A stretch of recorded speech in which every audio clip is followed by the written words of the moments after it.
Hello everyone, class 10th standard math sample paper 2025 के question number 10th के solution में हम पहुंच चुके हैं। अगर तुमने इससे प्रीवियस वीडियो अभी तक नहीं देखा, साथ ही साथ आने वाले वीडियोस का सॉल्यूशन देखना चाहते हो तो कंप्लीट प्लेलिस्ट का लिंक मिलेगा तुम्हें डिस्क्रिप्शन में। मेक श्योर कि एक बार डिस्क्रिप्शन तुम जरूर चेक कर लोगे। क्वेश्चन नंबर 10th क्या है? O is the point of intersection of two chord AB and CD of the circle। यानी कि AB ये लाइन दिख रहा है और CD ये लाइन दिख रहा है। इसका जो पॉइंट ऑफ इंटरसेक्शन है वो पॉइंट हमारा O है। ठीक है, ठीक है।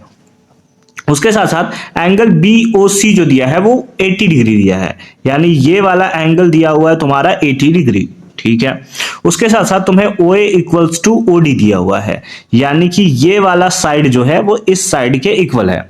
और दो साइड अगर हमारे पास सिमिलर है तो पक्का है कि ये आइसोसेलेस ट्रायंगल होगा। ठीक है, कौन सा होगा? Isosceles triangle. ऑप्शन में भी हमें दिया हुआ है। चलो ठीक है, वो समझेंगे आगे चलकर।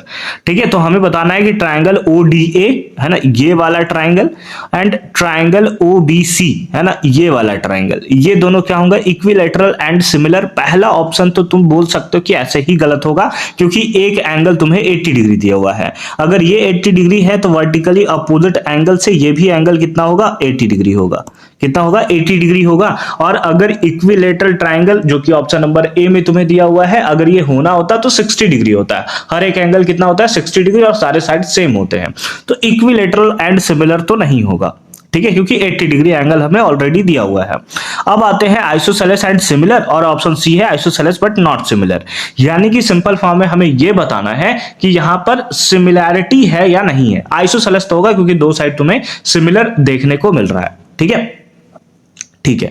अब देखो, एक चीज तुम क्लास 9th में ऑलरेडी पढ़ चुके हो, और वो ये पढ़ चुके हो कि अगर सेम सेगमेंट पे है ना, जैसे ये हमारे पास सपोज है सेम सेगमेंट है ना, सेम सेगमेंट पे अगर तुम दो अलग अलग ट्रायंगल ड्रॉ करते हो कुछ इस टाइप से, एक ट्रायंगल ये हो गया और दूसरा ट्रायंगल तुम्हारा ये हो गया, तो वैसे केसेस में ये जो एंगल होता है वो इस एंगल के बराबर होता है। यानी कि अगर ये एंगल x है तो ये भी एंगल कितना होगा? x होगा। सिमिलरली अगर मैं इस ट्रायंगल को एक बार फिर से ड्रॉ करूं, ठीक है, ताकि उधर हॉचपॉच ना हो जाए,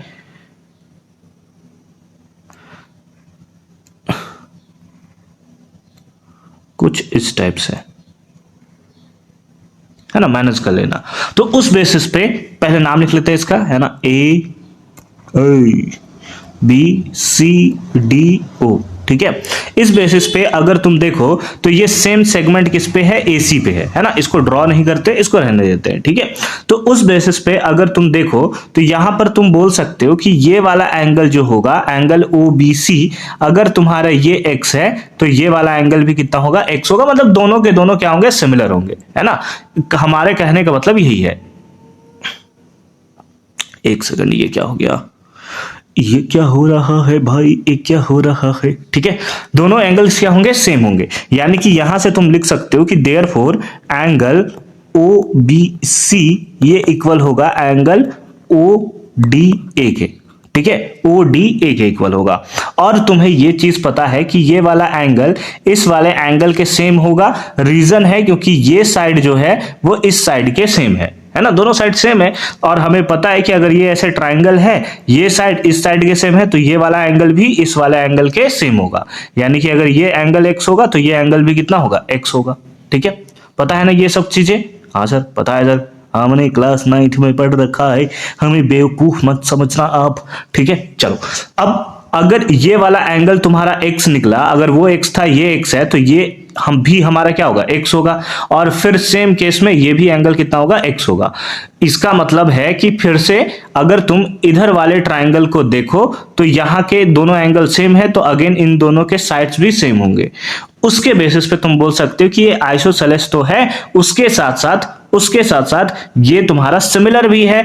क्यों? क्योंकि एक एंगल 80 डिग्री है, ये भी एंगल 80 डिग्री है। यानी कि एंगल O पे, पॉइंट O पे जो दोनों एंगल बन रहा है वो भी दोनों सेम है, बाकी दोनों भी सेम है। यानी कि एंगल सिमिलर क्राइटेरिया से अगर तुम बोल सकते हो तो ये दोनों सिमिलर भी हैं, आइसोसेलेस भी हैं। इसका मतलब कौन सा ऑप्शन होगा बताओ? Option number B is the correct answer of this question, है ना।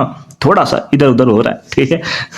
बाकी आई होप कि तुम्हें ये कॉन्सेप्ट एकदम क्लियर फॉर्म में समझ में आया होगा कि कैसे ये दोनों ट्राइंगल्स जो है वो सिमिलर हुए, आइसोसेलेस हुए और किस तरीके से हमने इसका प्रूवमेंट किया। मिलते हैं नेक्स्ट वीडियो में क्वेश्चन नंबर 11 के सॉल्यूशन के साथ। कंप्लीट प्लेलिस्ट का लिंक मिलेगा तुम्हें डिस्क्रिप्शन में, तो मेक श्योर कि एक बार डिस्क्रिप्शन तुम जरूर चेक कर लोगे।